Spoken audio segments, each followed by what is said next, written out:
Hello बच्चों। तो मैं आर के सर हूं और ये आज प्रॉफिट एंड लॉस की तीसरी क्लास है। इससे पहले की अगर दो क्लासें आपने नहीं देखी हैं तो सबसे पहले जाकर उनको देखिए। उसी के बाद आप इस क्लास को देखिएगा, नहीं तो फिर ज्यादा कुछ समझ में नहीं आएगा। ठीक है ना। चलिए, तो यहां से हम बात करेंगे कि तीसरी क्लास में अपन क्या पढ़ने वाला है। जितना अपन ने दो क्लासों में पढ़ा है उसके बाद वाला अपन तीसरी क्लासों में पढ़ेंगे। चलिए, देखो यहां से अगर मैं बात करूंगा, रुपए बटे में प्रतिशत, रुपए बटे में प्रतिशत। चलिए, आप अगर इससे पहले वाली क्लास से देखेंगे, ठीक है ना, अगर आप दूसरे नंबर वाली क्लास देखेंगे तो मैंने आपको एक फंडा बताया था कि रुपए बटे में प्रतिशत बराबर में रुपए बटे में प्रतिशत। ठीक है ना। चलिए, मैं सारी चीजें क्लियर करूंगा, एक एक सवाल मैं आपको यहां से करवाने वाला हूं। तो आप लोग यहां से टेंशन मत लेना कि कैसे क्या किस प्रकार के सवाल आएंगे, वो टेंशन मत लेना, वो सारी चीजें मैं करूंगा। देखो, आपको रुपए बटे में प्रतिशत, रुपए बटे में प्रतिशत आपको ये ध्यान रखना है। प्रतिशत का मान मैंने आपको सिखाया था, जैसे 10% की हानि बोला जाए, अगर आपको बोले कि 10% की हानि, तो इस प्रतिशत के स्थान पर आप क्या रखेंगे, 90 रखेंगे। ठीक है ना। देखो, हानि होगी, 100 में से 10 को माइनस करेंगे तो यहां पर परसेंटेज में क्या रखेंगे, 90 रखेंगे। अगर यहां पर सवाल में बोला जाए 20% का लाभ, अगर सवाल में बोला जाए 20% का लाभ, तो आप बोलेंगे सर परसेंटेज के स्थान पर क्या रखेंगे, 120 रखेंगे।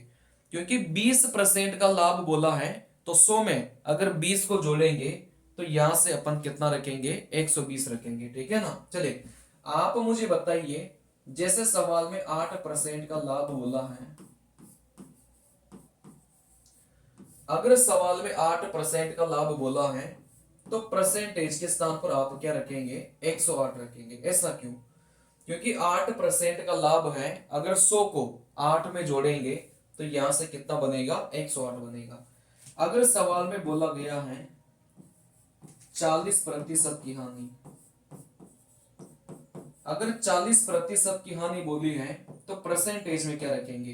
देखो, 100 में से 40 को माइनस करेंगे तो यहां से परसेंटेज के स्थान पर आप क्या रखेंगे, आप बोलेंगे सर यहां से 60 रखना है। ठीक है ना। चलिए, तो ये कहानी तो हो गई कि परसेंटेज के स्थान पर क्या रखेंगे।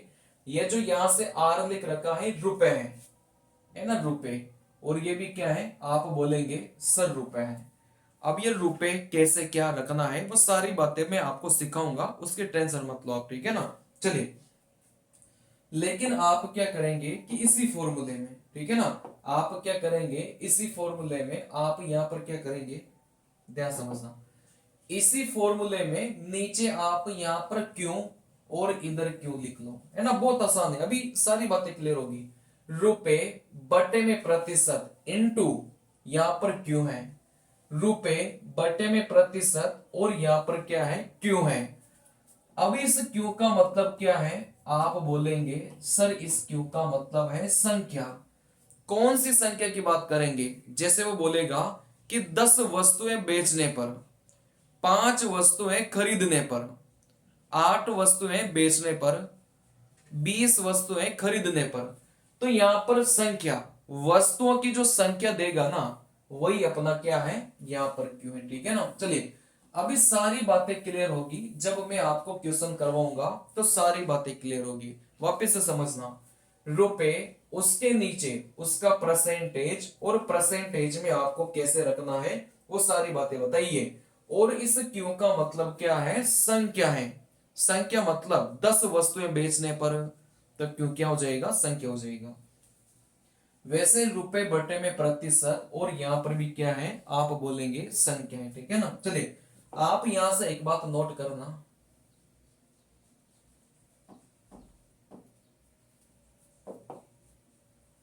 यहां से नोट करना कि अगर परसेंटेज नहीं दिया हो तो 100 रखना है।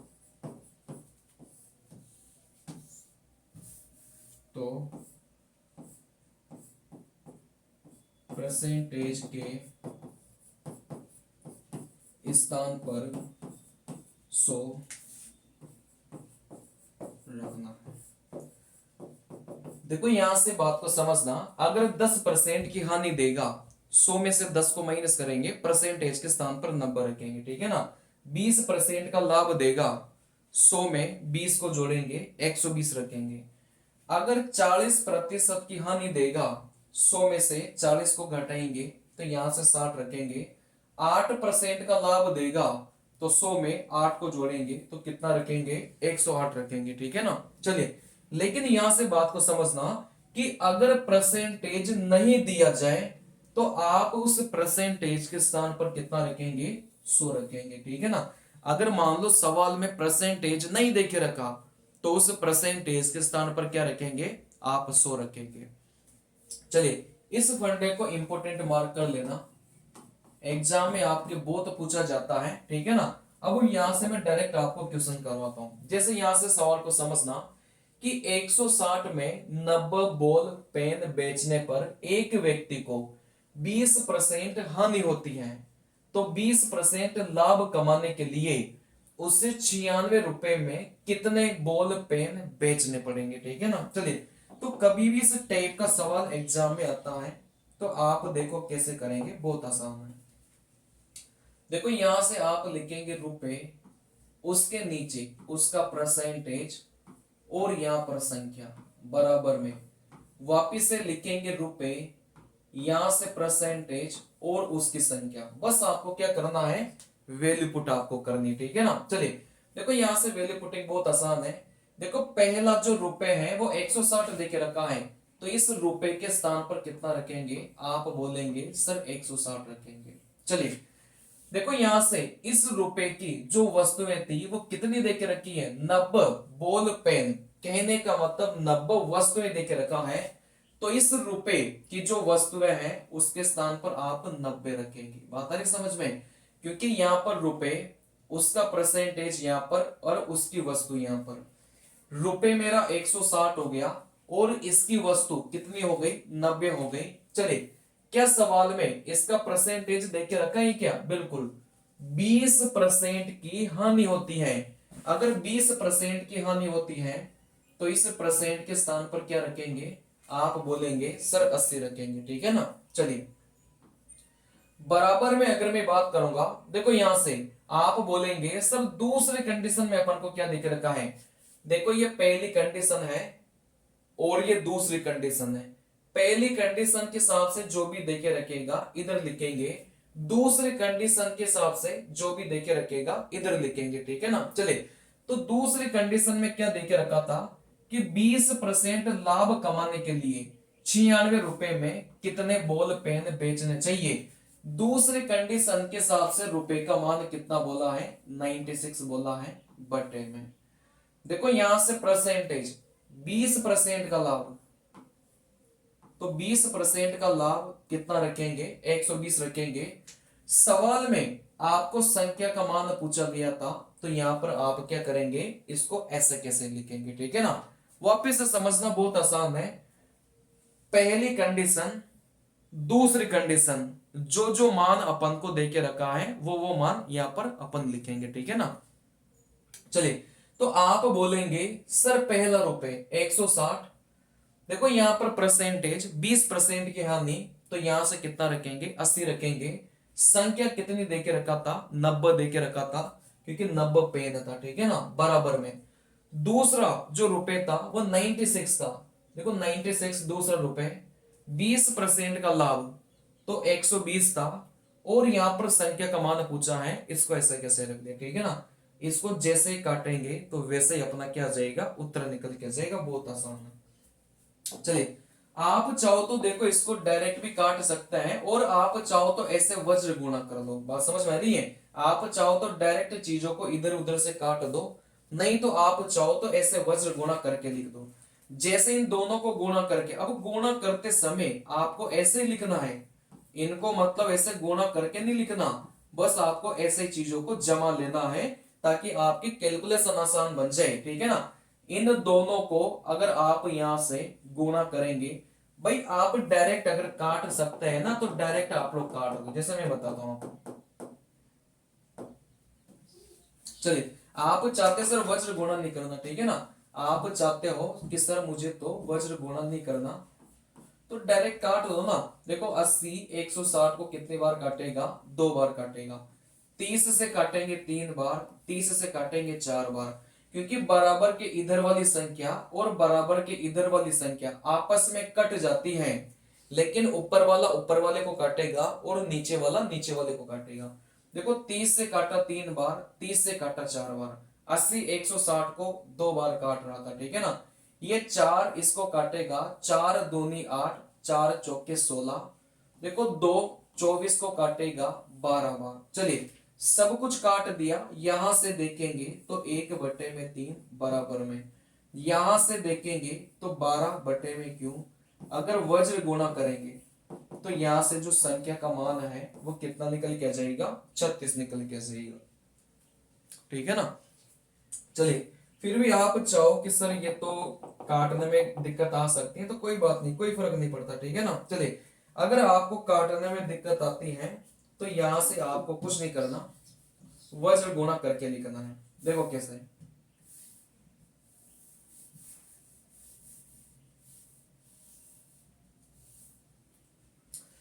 देखो यहां से रुपए आपने 160 लिखा, 90 पेन थे, 20% की हानि 80 बराबर में, दूसरा रुपए 96/में, परसेंटेज आपका 120 हो जाएगा, 20% का लाभ था।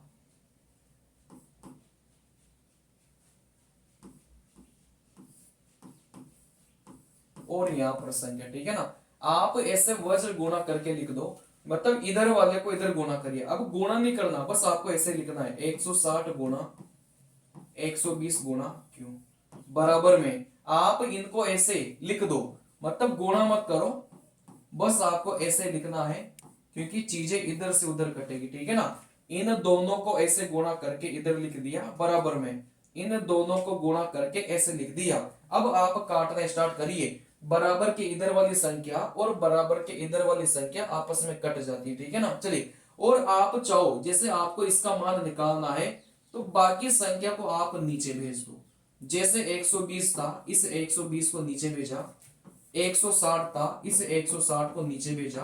अब आप लोग यहां से आराम से काट सकते हैं, ठीक है ना। चलिए, तो आप बोलेंगे सर 80 160 को काटेगा 2 बार, 30 इसको काटेगा 4 बार, इसको काटेगा 3 बार, ठीक है ना। चलिए, देखो यहां से 4 × 2 मिला के 8 बन रहा था, ये 8 इसको काटेगा 12 बार, 12 × 3 कितना हो जाएगा, 36 हो जाएगा। तो आप बोलेंगे सर इस संख्या का जो मान है वो कितना निकल के आ गया, 36 निकल के आ गया। अब यहां पर देखो, ये जो मैंने आपको कॉन्सेप्ट सिखाया है ये बहुत आसान है, बस आपको चीजों को थोड़ा बहुत काटना तो पड़ेगा ही सही, ठीक है ना। क्योंकि आप काटना, देखो एग्जाम अगर आप देते हैं ना कंपटीशन का, तो छोटी मोटी कैलकुलेशन तो आपको करनी ही पड़ेगी। जैसे अपना ये सवाल है, सवाल में क्या बोला है कि 3 रुपए के 7 सेब खरीदे, 100 सेब कितने में बेचे कि 33% का फायदा हो जाए। पहली कंडीशन अपन को ये देके रखा है, तो आप बोलेंगे, देखो बात को समझना, ठीक है ना। पहली कंडीशन में आपको बोला है, देखो वापस से आप इसमें कौन सा फंडा लगाएंगे, जब भी ये संख्या देखेंगे ना आप, जब भी इस प्रकार की संख्या देखेंगे कि इतने सेव खरीदे, इतने सेव बेचे, इतनी किताबें खरीदी, इतनी किताबें बेची, तो आप यही फंडा लगाएंगे, भाई रुपए बटे में प्रतिशत और इसकी संख्या, रुपए बटे में प्रतिशत और इसकी संख्या। पहली कंडीशन अपन को ये दे के रखा है, ठीक है ना। क्या बोला है भाई, 3 रुपए के 7 सेव खरीदे, तो रुपए के स्थान पर अपन 3 रखेंगे, क्योंकि रुपए 3 दे के रखा है। देखो यहां पर जो संख्या है वो 7 दे के रखा है, तो इस क्यों के स्थान पर अपन ने 7 रखा। अच्छा, पहली कंडीशन में आप देखेंगे क्या परसेंटेज दे के रखा ही क्या, आप बोलेंगे सर नहीं दे के रखा। तो मैंने आपको क्या सिखाया था कि अगर परसेंटेज नहीं दे के रखा तो खाली नहीं छोड़ना, खाली तो किसी को छोड़ना ही नहीं है, या तो परसेंटेज दे के रखेगा तो उस हिसाब से अपन परसेंटेज का मान रखेंगे, या फिर परसेंटेज नहीं देगा, अगर परसेंटेज नहीं देगा तो खाली नहीं छोड़ना। जैसे पहली कंडीशन में 3 रुपए के 7 सेव खरीदे, अपन को रुपए देके रखा था, रुपए के स्थान पर रुपए रखा, अपन को संख्या देके रखा था भाई 7 सेव खरीदे, तो यहां पर अपन ने 7 रखा। क्या पहली कंडीशन में आपको कहीं पर भी परसेंटेज देके रखा है क्या? नहीं देके रखा, लेकिन परसेंटेज को खाली नहीं छोड़ना, इसके स्थान पर कितना रखेंगे? 100 रखेंगे, ठीक है ना। चलिए आप बोलोगे सर बराबर, दूसरी कंडीशन के हिसाब से रुपए कितना देके रखा है, देखो 100 सेव कितने में बेचे, कितने में बेचे, आपको इस रुपए का मान तो आपको ज्ञात करना है, ठीक है ना। चलिए सवाल में 100 सेव मतलब इस संख्या का जो मान है वो सवाल में 100 देके रखा है। 33% का फायदा, इस परसेंटेज के स्थान पर कितना रखेंगे? 133 रखेंगे, क्योंकि 33% का फायदा है तो 100 में 33 को जोड़ेंगे तो 133 रखेंगे। बस आप वैल्यू पुटिंग को इस सवाल में करना है, बहुत आसान है, ठीक है ना। चलिए जैसे आप बोलेंगे सर 100 से मैंने 100 काटा, ठीक है ना, आप चाहो तो ऐसे वज्र गुणा कर दो, जैसे यहां से ऐसे करिए, है ना, इनको करके लिखिए, जैसे 100 गुणा 7 गुणा रुपए बराबर में इसको भी लिखेंगे 3 गुणा 133 गुणा 100। अब काटिए, आप बोलेंगे सर इस 100 से ये 100 कट चुका है, ठीक है ना। चलिए ये जो 7 है इसको कितनी बार काटेगा भाई? 7 एकम 7, 6 बचा, 7 नाम 63, 19 को 3 से गुणा करेंगे तो यहां से कितना गया? 19 दिया 57 आ गया। तो जो अपना उत्तर है वो कितना निकल के आ जाएगा? 57 निकल के आ जाएगा, ठीक है ना। टोटली जो सवाल इस प्रकार के आते हैं आज दिन तक आपको कठिन लगते होंगे, लेकिन ये जो तरीका मैंने आपको सिखाया है, इस तरीके से ये जो सवाल है ना, इनकी औकात पता चल जाती है, कुछ है ही नहीं ऐसे सवालों में। कहने का मतलब वैल्यू पुटिंग करनी है, रुपए के स्थान पर रुपए रखा, संख्या के स्थान पर संख्या रखा, परसेंटेज नहीं देके रखा तो 100 रखा, ठीक है ना। इधर रुपए के स्थान पर अपन ने रुपए रख दिया, क्योंकि रुपए का मान अपन को निकालना था तो उसको अपन ने ऐसे कैसे रखा, ठीक है ना। परसेंटेज के स्थान पर परसेंटेज और संख्या के स्थान पर अपन ने क्या रखा? संख्या रखा। हल करोगे तो आपका उत्तर निकल के जाएगा। चलिए देखो वापस से समझना,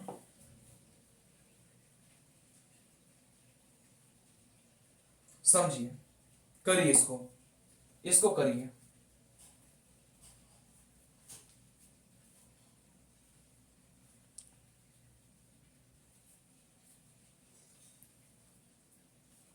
चलिए देखो आप बोलेंगे कि 1 रुपए के 32 संतरे बेचने पर, ठीक है ना, आप बोलेंगे सर 1 रुपए के 32 संतरे बेचने पर एक व्यक्ति को 40% की हानि होती है, 1 रुपए के कितने संतरे बेचे कि उसे 20% का फायदा हो जाए। देखो आप यहां से बोलेंगे,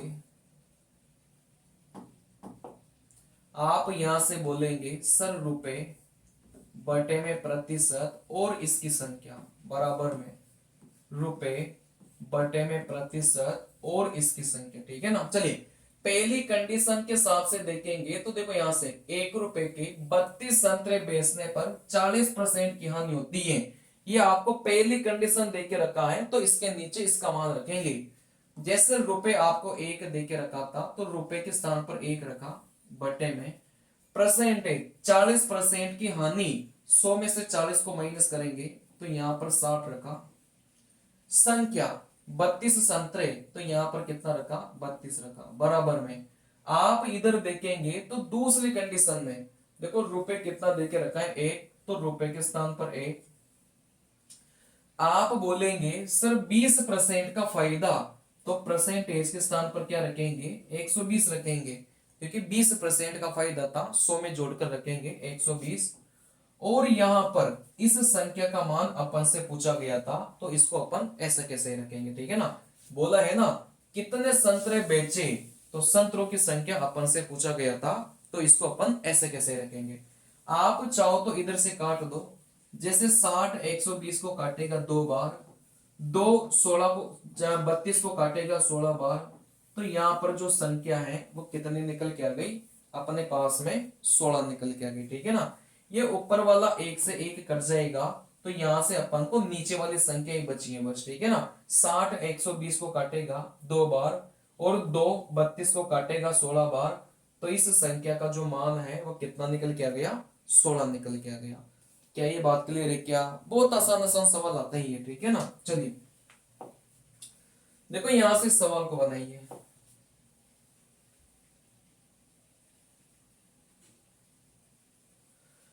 देखो सवाल में क्या बोला है कि 1 रुपए में 4 वस्तुएं बेचकर एक आदमी को 4% हानि होती है।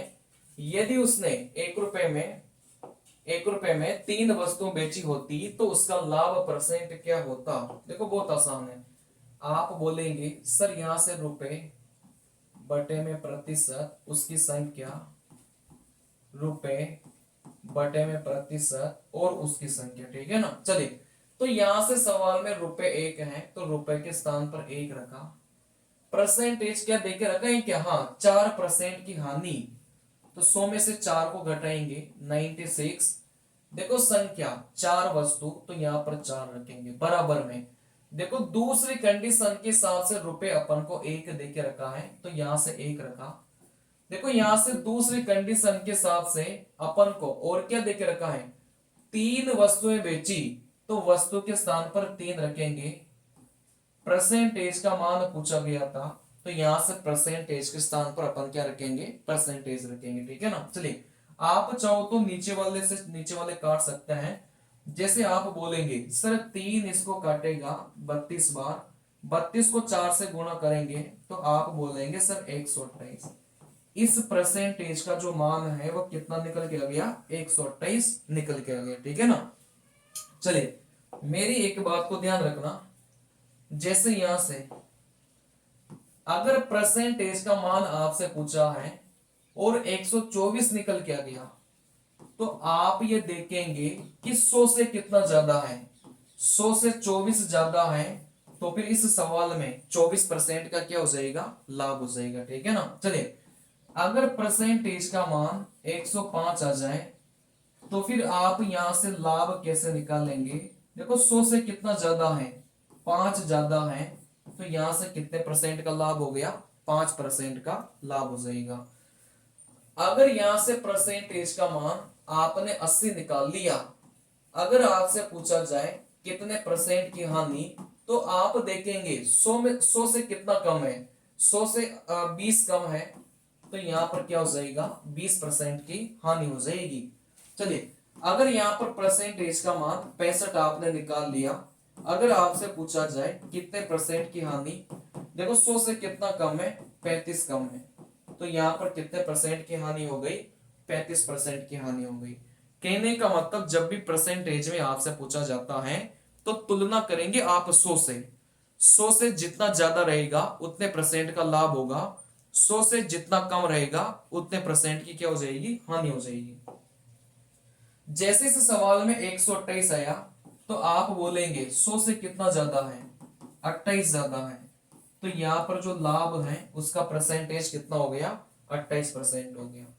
क्या ये बात क्लियर है? क्या चलिए क्या इसमें कोई डाउट है क्या, बताइए। इसमें मुझे नहीं लग रहा कि कोई डाउट होना चाहिए। ये सिंपल सिंपल कैलकुलेशन कि आपको काटना कैसा है, गुणा कैसे करना है, ये तो आपको करना ही पड़ेगा, है ना।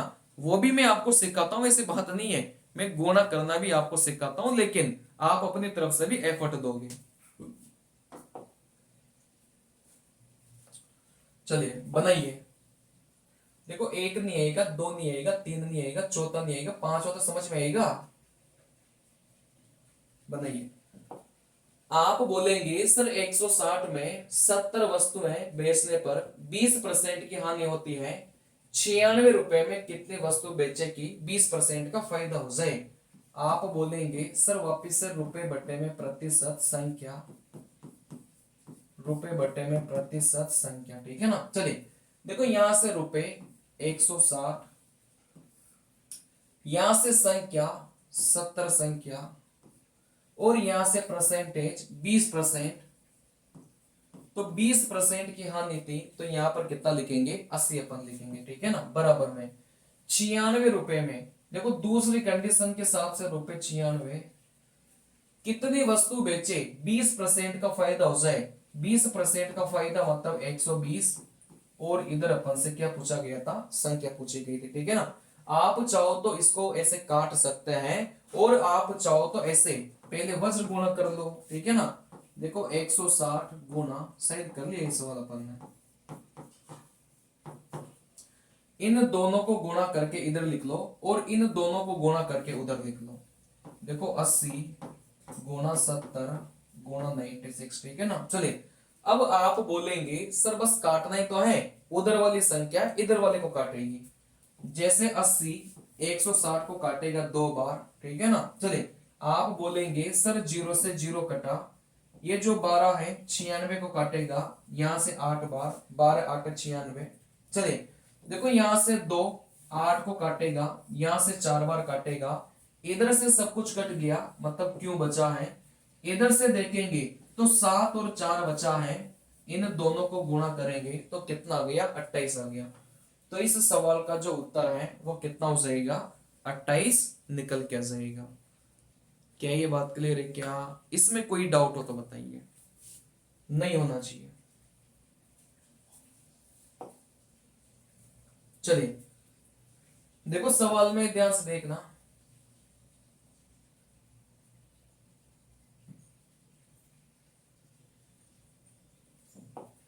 सवाल क्या बोला है ना, सवाल को पढ़िए। सवाल में बोला गया था कि 18 टेबल पंखों को 11,664 में बेचने के बाद एक व्यक्ति को 10% की हानि होती है। 10% का लाभ कमाने के लिए उसे 17,424 में कितने पंखे बेचने पड़ेंगे, ठीक है ना।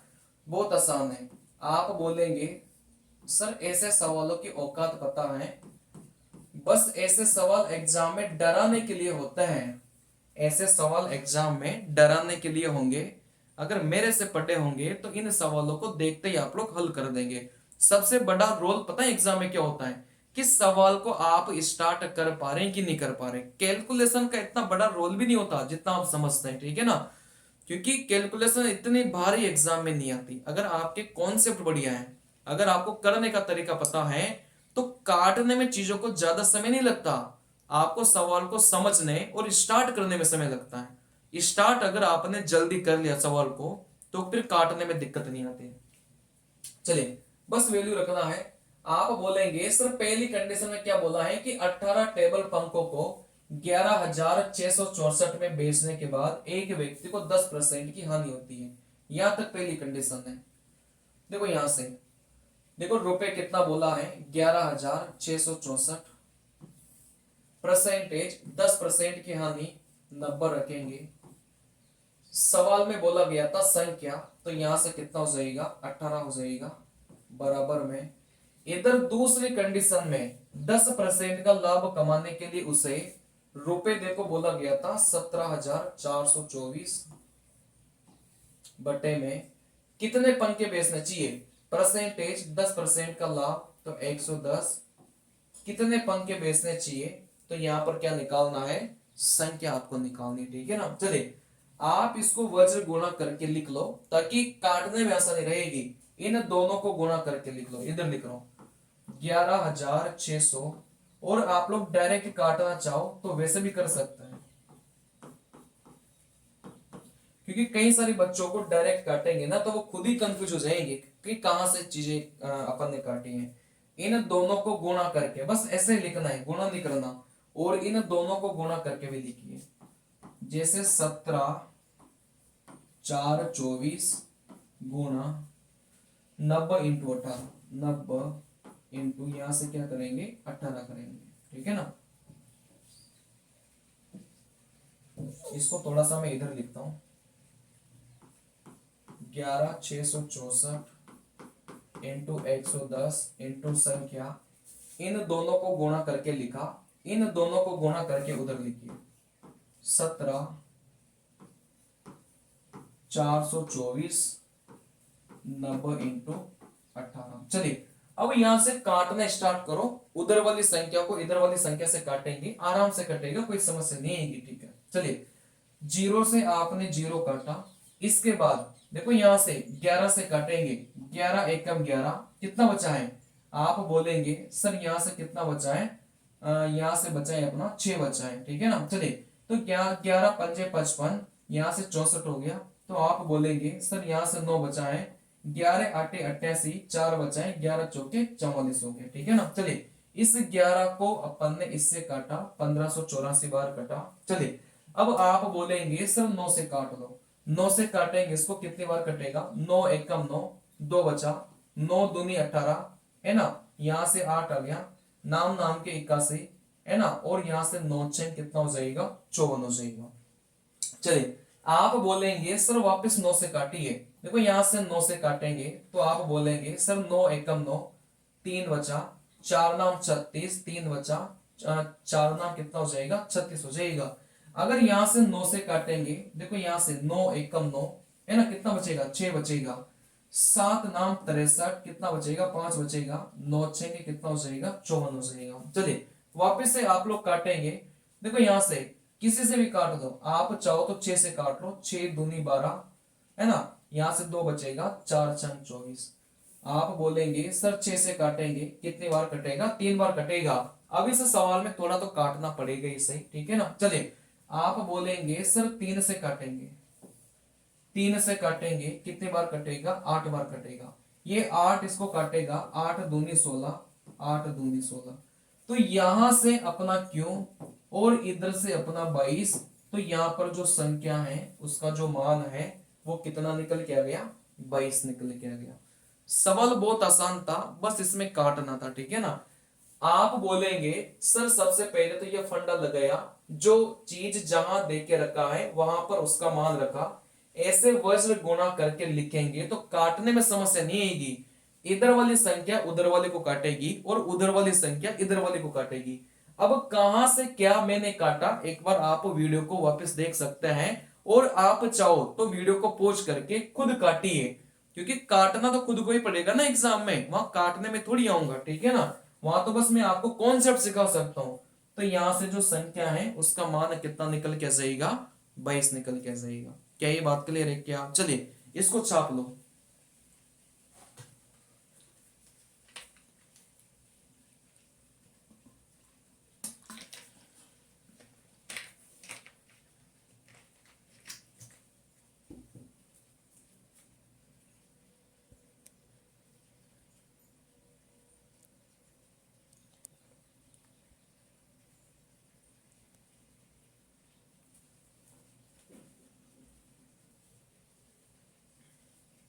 छाप लिया। चलिए, अब यहां से आगे की बात समझना।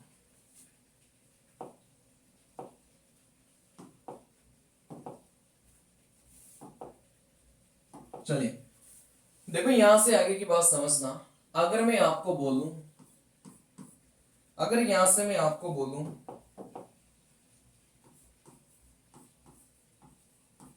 5 रुपए में 4 वस्तु खरीदी जाती हैं तथा 4 रुपए में 5 वस्तु बेची जाती है। मैंने आपको बोला है कि 5 रुपए में 4 वस्तु खरीदी जाती है तथा 4 रुपए में 5 वस्तु बेची जाती है। फिर आपसे बोलेगा कि लाभ या हानि परसेंटेज ज्ञात करें।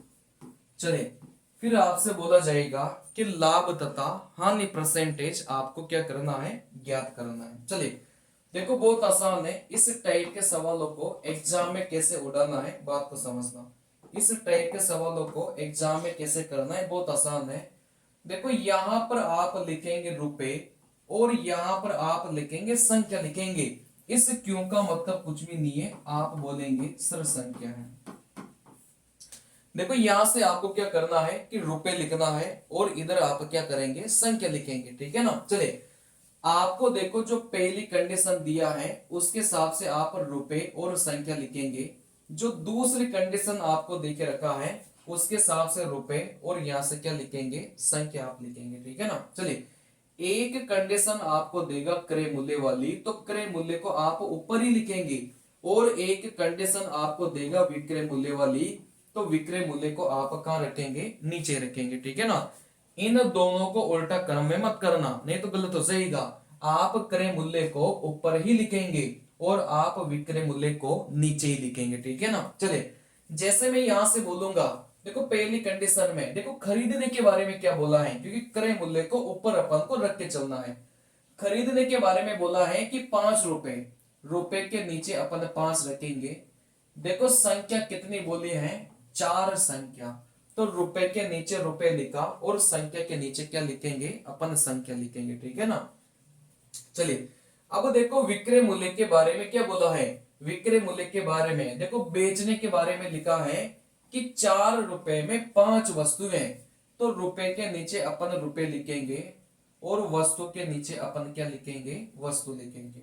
चलिए, अब आपको क्या करना है, वज्र गुणा करना है। ऐसे आपको क्या करना है, वज्र गुणा करना है, ठीक है ना। देखो इस 5 को 5 से गुणा किया तो यहां पर लिखेंगे कितना हो जाएगा, 25 हो जाएगा। इस 4 को 4 से गुणा करेंगे तो यहां पर लिखेंगे कितना मिलेगा, 16 मिलेगा। कुछ नहीं करना, इतना करने के बाद में ऐसे वज्र गुणा करेंगे। 5 को 5 से गुणा किया तो यहां पर कितना मिलेगा, 25 मिलेगा। इस 4 को 4 से गुणा किया तो इधर कितना मिलेगा, 16 मिलेगा। ये वाली जो संख्या है ये आपका दर्शाएगी क्रय मूल्य को, और ये वाली जो संख्या है ये आपको दर्शाएगी विक्रय मूल्य को, ठीक है ना। ये जो पहले वाली संख्या है ये हमेशा किसको दर्शाएगी, क्रय मूल्य को दर्शाएगी, और इधर वाली जो संख्या है हमेशा किसको दर्शाएगी, विक्रय मूल्य को दर्शाएगी। चलिए, अब सवाल में यहां से कौन कौन सी बातों को आपको ध्यान रखना है। सवाल में अगर आपसे पहला सवाल पूछा जाए, भाई यहां से पहला सवाल क्या पूछेगा कि क्रय मूल्य और विक्रय मूल्य का जो अनुपात है वो कितना होगा, तो आप बोलेंगे सर क्रय मूल्य 25 है, और यहां से जो विक्रय मूल्य है वो कितना निकल के आ जाएगा, 16 निकल के आ जाएगा। बात आ रही समझ में। ये जो क्रय मूल्य है ये आपका 25 हो गया, और ये जो विक्रय मूल्य है ये आपका कितना हो जाएगा, 16 हो जाएगा। चलिए, दूसरा सवाल यहां से पूछा जाएगा कि लाभ होगा कि हानि होगी। आप बोलेंगे सर हानि होगी, ऐसा क्यों, भाई क्रय मूल्य ज्यादा है विक्रय मूल्य कम है। आप बोलेंगे सर ज्यादा में खरीदा और कम में बेचा है।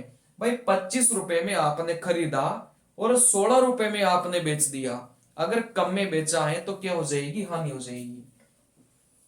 देखो परसेंटेज में लाभ या हानि कैसे निकाला जाता है, बहुत आसान है। क्रय मूल्य और विक्रय मूल्य का जो अंतर है उसको कहां रखेंगे, ऊपर रखेंगे।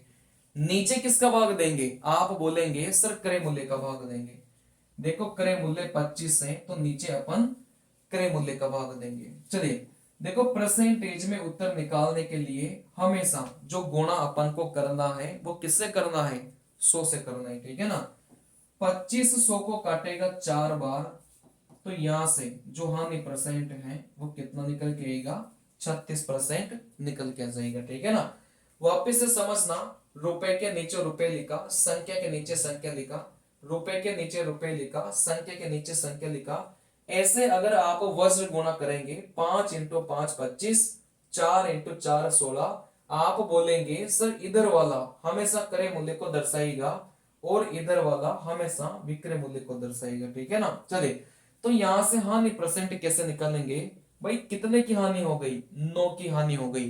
क्रय मूल्य और विक्रय मूल्य के अंतर को कहां रखेंगे, ऊपर रखेंगे। बटे में नीचे किसका भाग देंगे, अपन क्रय मूल्य का भाग देंगे, ठीक है ना। क्योंकि लाभ या हानि परसेंटेज हमेशा ही क्रय मूल्य पर निकाला जाता है। परसेंटेज में उत्तर निकालना है तो गुणा किससे करेंगे, 100 से करेंगे। 2500 को काटेगा 4 बार, तो यहां से अपना जो उत्तर है वो कितना निकल के आ जाएगा, 36% अपना उत्तर निकल के आ जाएगा, ठीक है ना। चलिए, अब इसी सवाल में आपको और कौन कौन सी बातों का ध्यान रखना है, बात को समझना, ठीक है ना। इसी सवाल में अगर आपको मैं बोलूं कि और कौन कौन सी बातों का ध्यान रखना है,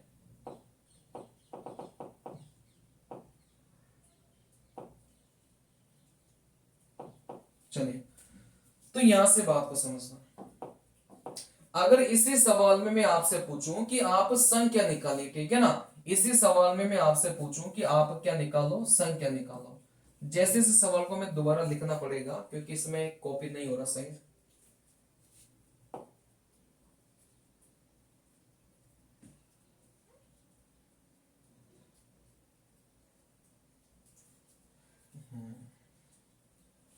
चलिए दोबारा लिख लेते हैं इसको।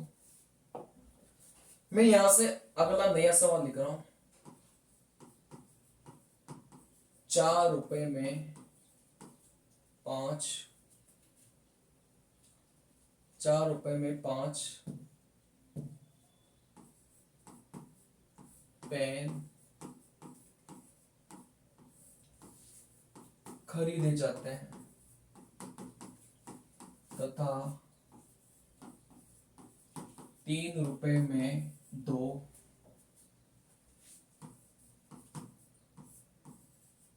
पेन बेचे जाते हैं।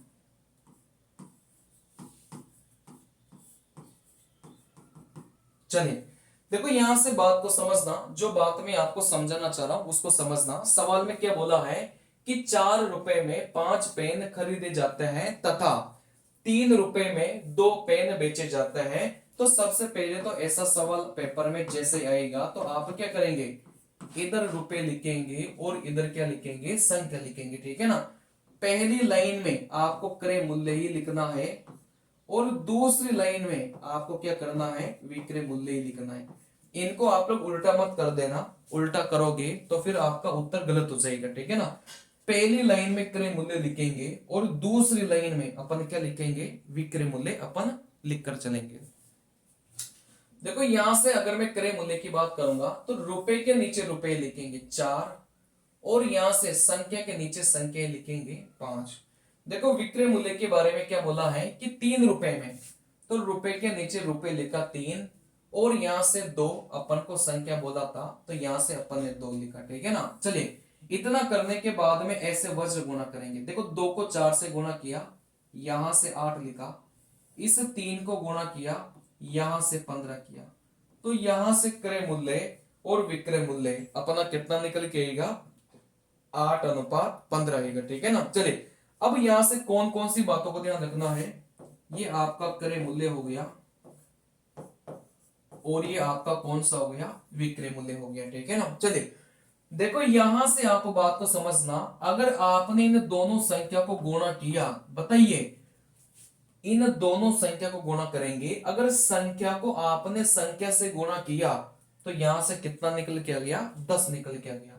तो कभी भी अगर आपसे संख्या पूछा जाए तो फिर आपको कैसे निकालना है, इन पीछे पीछे वाले नंबर के गुणा करेंगे तो यहां से संख्या कितनी निकल के आ गई, 10 निकल के आ गई, ठीक है ना। चलिए लेकिन यहां से बात को समझना, ये जो संख्या है ना ये अपने हिसाब से 10 निकल के आई है। जैसे मान लो सवाल में आगे और भी मैं चीजें दे रहा हूं, उस बात को समझना, ठीक है ना। मैं यहां से आगे आगे चीजें दे रहा हूं कि 14 रुपए की हानि, 14 रुपए का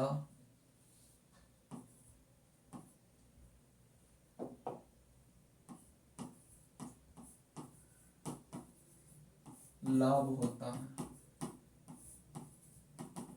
फिर आपसे बोला जाएगा वस्तुओं की या पेन की संख्या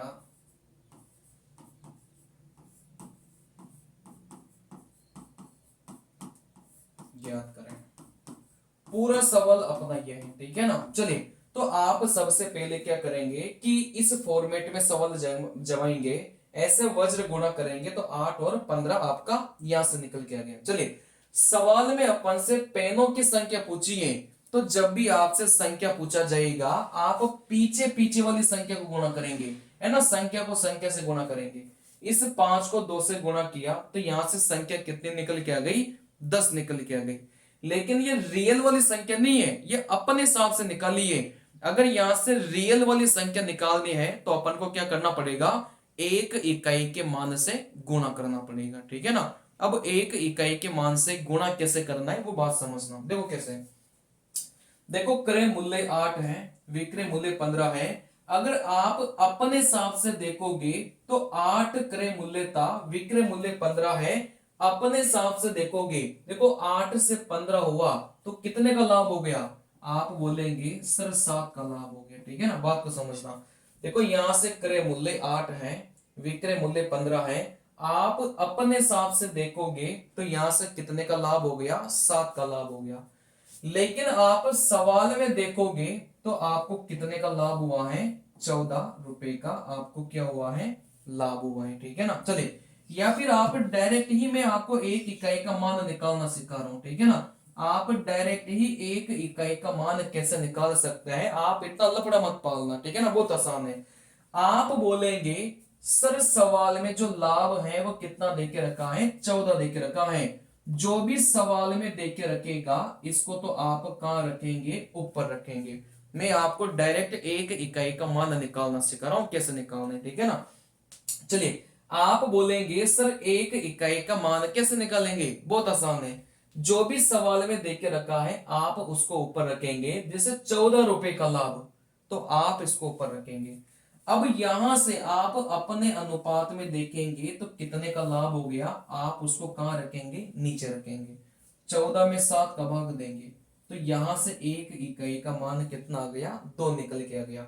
आप ऐसे भी कर सकते थे कि यहां से अपन ने अपने हिसाब से देखा तो 7 का लाभ हुआ, और सवाल के हिसाब से देख रहे थे तो 14 रुपए का लाभ हुआ।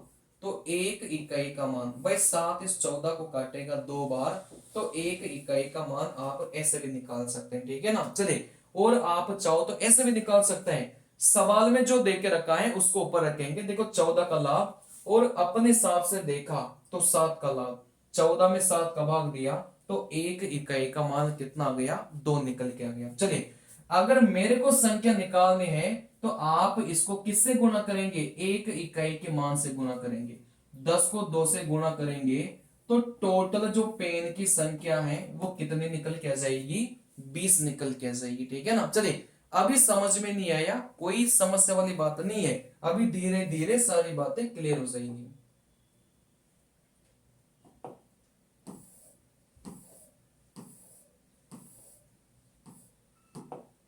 चलिए, आप इन सवालों को बनाना स्टार्ट करिए। जैसे मैं आपको बोलता हूं कि 10 रुपए में 11 की दर से कुछ वस्तुएं खरीदी, इसको बड़ा कर देते हैं।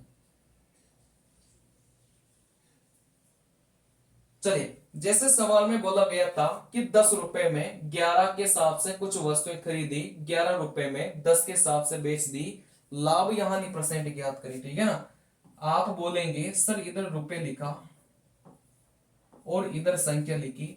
देखो यहां से खरीदने के बारे में क्या बोला था? 10 रुपए में 11, तो रुपए के नीचे रुपए लिखा, संख्या के नीचे संख्या लिखा। भाई 10 रुपए, ये जो चिन्ह जिसके साथ लगा होगा ना वही अपना क्या कहलाएगा? रुपए कहलाएगा। चलिए, अब आगे बेचने के बारे में क्या बोला है? देखो रुपए तो 11 दे के रखा है, और यहां से संख्या कितनी दे के रखी है? 10 दे के रखा है। ठीक है ना, वज्र गुणा करिए। देखो 10 को 10 से गुणा किया 100, और 11 को 11 से गुणा किया यहां से 121, तो ये आपका क्या कहलाएगा? क्रय मूल्य। और ये आपका क्या कहलाएगा? विक्रय मूल्य कहलाएगा। ठीक है ना, चलिए। तो क्रय मूल्य अगर 100 है, विक्रय मूल्य 121 है। अब यहां से बात को समझना, अगर सवाल में ऐसा आ जाए ना कि क्रय मूल्य आपका 100 आ गया और विक्रय मूल्य आपका 30 आ गया। देखो क्रय मूल्य अगर 100 आ गया, विक्रय मूल्य अगर यहां से 70 आ गया। चलिए, अगर क्रय मूल्य आपका 100 आ गया तो फिर लाभ परसेंट निकालना बहुत आसान है। देखो अगर क्रय मूल्य आपका 100 है तो आप डायरेक्ट देख लो कितना ज्यादा है। देखो 100 से 30 ज्यादा है, तो यहां से ऊपर वाले में 30% का क्या हो जाएगा? लाभ निकल के आ जाएगा। ठीक है ना, चलिए। यहां से अगर क्रय मूल्य 100 है, विक्रय मूल्य 70 है, तो आप डायरेक्ट देख लो कि यहां से कितना कम है?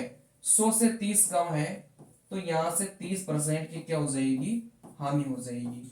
कहने का मतलब क्या होगा कि अगर आपको क्रय मूल्य 100 दे के रखा है तो फिर आप देखो डायरेक्ट निकालिए, है ना। विक्रय मूल्य 130 है तो ये देख लो 100 से कितना ज्यादा है, 30 ज्यादा है तो 30% का क्या हो जाएगा, लाभ हो जाएगा।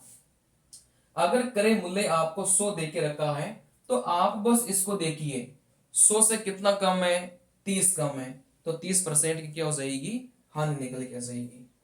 आप ऐसे भी कर सकते थे, भाई 100 क्रय मूल्य है, विक्रय मूल्य 70 है, तो आप बोलेंगे सर 100 से 70, 30 की हानि, नीचे भाग किसका देंगे, क्रय मूल्य का, गुणा किससे करेंगे, 100 से करेंगे, 100 से 100 काटेंगे तो 30% का क्या हो गया, हानि हो गई, ठीक है ना।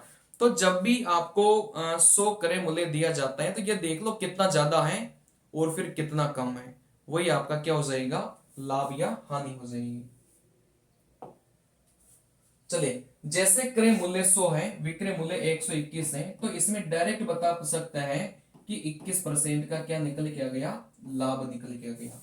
तो जो अपना उत्तर है वो क्या हो जाएगा, 21% का लाभ निकल के आ जाएगा, ठीक है ना। चलिए, 21% का क्या आ जाएगा, 21% का क्या आ जाएगा, लाभ निकल के आ जाएगा, ठीक है ना। चलिए, आप इस सवाल को बनाइए।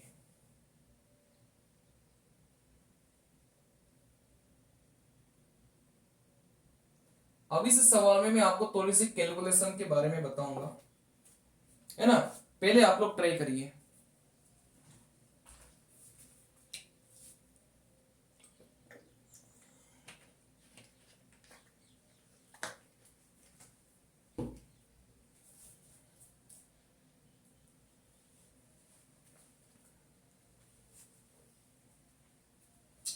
देखो बहुत आसान है, 189 में 36 के साथ से कुछ वस्तुएं खरीदी, 189 में 45 के साथ से बेच दी, लाभ हानि परसेंट ज्ञात करिए। देखो रुपए लिखेंगे, संख्या लिखेंगे, ठीक है ना। देखो खरीदने के बारे में क्या बोला है, 189, और बेचने के बारे में क्या बोला था, 36 बोला था। दूसरी कंडीशन में आपको बेचने के बारे में बोला था 189, और यहां से आपको क्या बोला गया था, 45 वस्तुएं आपको बोली गई थी, ठीक है ना। चलिए, अब यहां से आप बोलेंगे सर वज्र गुणा, क्या इस 45 को 189 से गुणा करना आसान है क्या, नहीं है, तो आप गुणा मत करिए, आप ऐसा कैसे ही लिखिए, ठीक है ना। देखो 45 को 189 से गुणा करना था और आपको इधर लिखना था, तो आप गुणा मत करो, आप ऐसे लिख लो बिना गुणा करे, ठीक है ना। चलिए, जैसे 189 को 36 से गुणा करके आपको इधर लिखना था, तो आप इसको गुणा मत करो, आप इसको ऐसे ही लिख लो, ठीक है ना।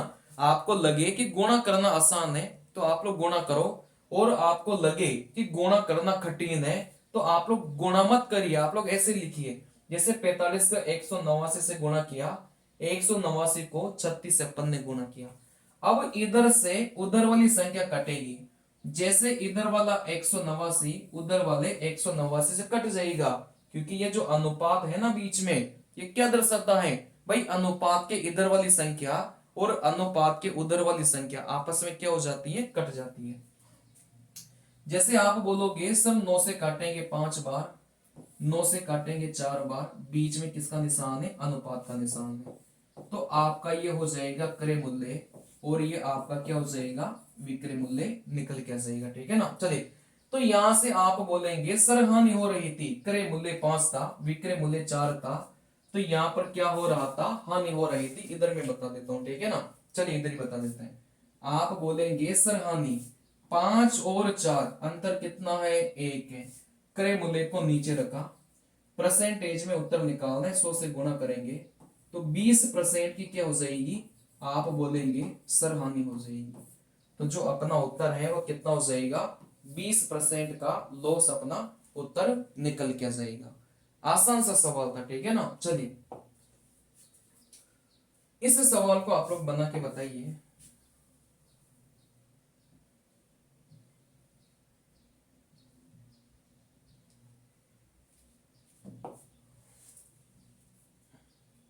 चलिए, देखो सवाल में बोला गया था कि 11 रुपए में 7 के साथ से कुछ संतरे खरीदे और 3 रुपए में 2 के साथ से बेच दिया, 30 की हानि होती है, बताइए कुल कितने संतरे बेचे। कहने का मतलब इस सवाल में आपसे संख्या पूछी है, संतरों की संख्या पूछी है, ठीक है ना। चलिए, तो आप बोलेंगे सर यहां से क्या करेंगे भाई, रुपए और यहां पर संख्या। देखो यहां से रुपए अपन को 11 दे के रखा था और संख्या अपन को 7 दे के रखा था। दूसरी कंडीशन के हिसाब से देखेंगे तो 3 रुपए और यहां पर संख्या 2 दे के रखा था। वज्र गुणा करिए, इस 2 को 11 से गुणा करेंगे 22, इस 3 को 7 से गुणा करेंगे 21।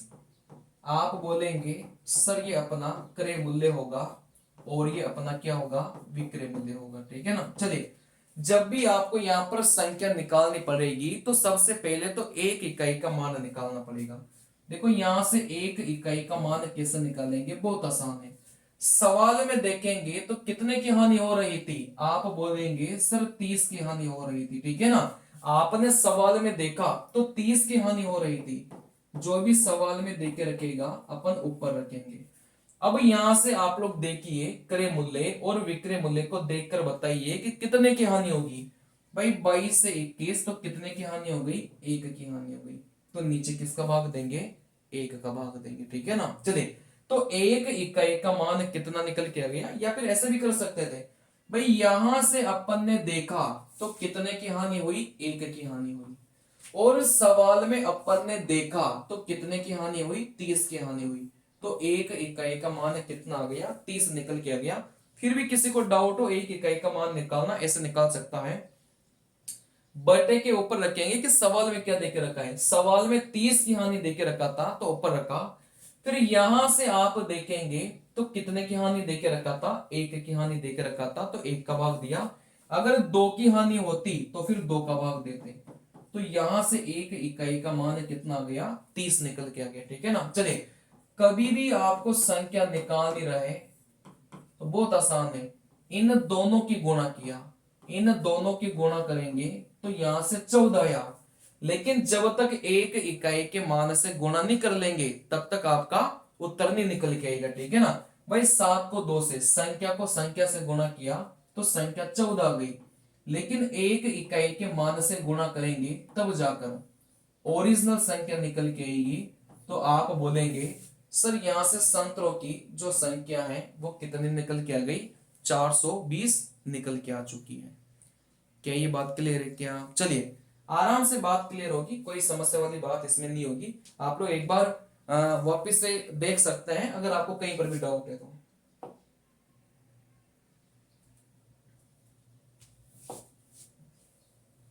चलिए वापस से आप लोग मुझे बताइए,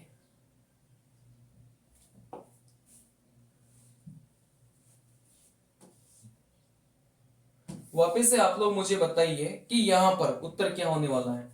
देखो 5 रुपए में 4 के साथ से खरीदा, 7 में 5 के साथ से बेचा, 18 का लाभ हुआ। सबसे पहले तो रुपए और यहां पर संख्या, पहली कंडीशन में 5, संख्या 4, दूसरी कंडीशन में यहां पर 7 और यहां से 5, ठीक है ना। चलिए, आप बोलेंगे सर यहां से 25, आप बोलेंगे सर यहां से 28 हो गया। देखो ये अपना क्रय मूल्य हो गया और ये अपना क्या हो गया, विक्रय मूल्य हो गया। सबसे पहले 1 इकाई का मान कैसे निकालेंगे, सवाल में आपको 18 का लाभ देके रखा है तो 18 को ऊपर रखा। देखो यहां से सवाल में 18 का लाभ देके रखा था तो 18 को ऊपर रखा। 25 से 28 हुआ, यहां से कितने का लाभ देके रखा था, 3 का लाभ देके रखा था। तो 1 इकाई का मान कितना आ गया, 6 निकल के आ गया। आप ऐसे भी कर सकते थे कि यहां से लाभ 3 का हुआ और सवाल में लाभ 18 का हुआ।